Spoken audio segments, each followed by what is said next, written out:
So now we're going after something the locals are calling sea tomatoes. They're actually the sea anemone Actinia mediterraneo, which live right at the waterline. And they are red and round like a little cherry tomato. When rolled in flour and fried up, they're called orziadas, a classic Sardinian dish. I swim over there, I'm holding on with one hand, and it's kind of tough. They're back there in these little holes, so it takes a bit to try and get them out. I get the first one out, I'm going after the second one, and suddenly the water drops in the cove. Giuseppe and I look at each other because we know what's coming.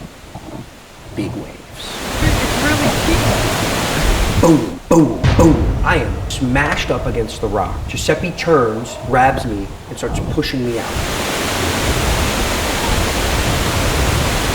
Every time I tried to shoot the water out the top, more water rushed back in and actually got into my lungs. I'll take it.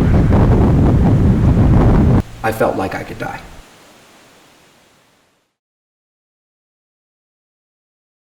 I've always wanted to spear a fish for octopus, and now I've got my chance.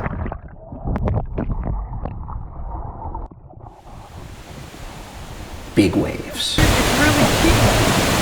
Boom, boom, boom. I am smashed up against the rock. I felt like I could die.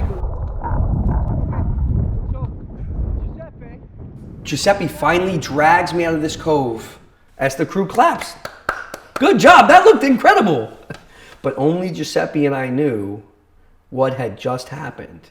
If I hadn't been with Giuseppe, and Giuseppe hadn't been a free diver who could hold his breath and literally push and pull me out of this cove, I would have died. And in fact, our boat ride home was real quiet. I did manage to hold on to my one sea tomato, and Giuseppe had like 4 or 5.